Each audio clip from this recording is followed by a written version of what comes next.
Okay. Good morning and welcome to the News Channel 6 this Saturday morning. Who am I? I'm Allison You're Bozarth. Allison, as last I heard.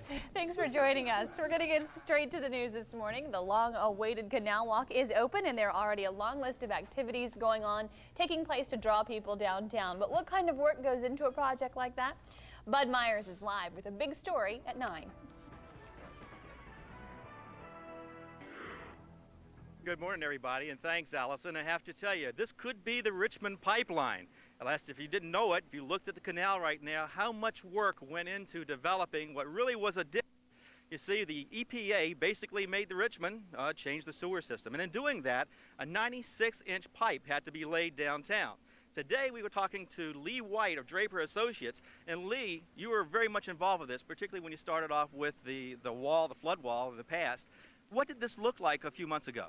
Well, Bub, when we first got here, it was real high in weeds and trees. It was grown up. It had been abandoned for 100 years, and we had to come through and put survey control, and we had to deal with high water table because the actual bottom of this is below the water table. We had snakes and trash. We actually had raw sewage in here at the time, and so we ended up having to put survey control up on these footbridges you see down through the canal, and also in the conduit lines that cross the bridge, and it was real hard from a surveying standpoint just to work in the area, mainly because it's so confined. Now, we are actually right here at the Federal Reserve Building. Now, Lee, you were exploding. I mean, you had to explode and have explosives right here in this area. This had to be a huge security problem. Yeah, the Federal Reserve, of course, is very sensitive to things that go on in their area. I've been told there's as much of the building below ground as there is above. And so every time we were going to do a blast, we had to, the contractor had to notify security. They had to be assured that the blast was going to be directed in such a way that it didn't impact their facilities. Yeah. Okay, now I understand that this pipeline actually goes past the Lee Bridge. You are also exploding explosives right there at the bases of the bridge?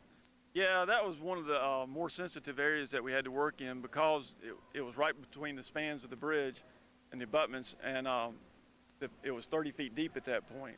So it was real critical that we had to blast right, and the surveying had to be exactly on the money so that we didn't, make a very severe mistake. Well, Lee, what a job. There's no snakes or mud here, so and thank goodness, because our next guest, the captain himself, Mr. Jay Schutte, who runs the Canal at Canals, is here to tell us you have to be just incredibly happy about this. Very happy about it.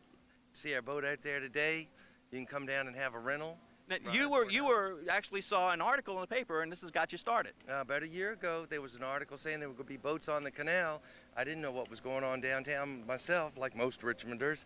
So looked into it, wrote a letter, got the job. Now, I noticed down here at the very end, there are lock systems. Are these operated by computer? These are all computer controlled to control the flood or the flow through the canals to keep it clean. Okay. The water from the hacksaw flows into the Tidewater connection and where our tour boats are. Okay. Listen, today is going to be an incredible thing. It is absolutely great. We have events all day. They've started the 5K run, U-Crop's Target Family Jubilee. The events go till 6 o'clock, and you just have to be here. It is a total Richmond experience. Allison, back to you. Bud, thank you very much. Great job explaining all of that. Lee, Jay, thank you as well. News Channel 6 gave you 3 stories.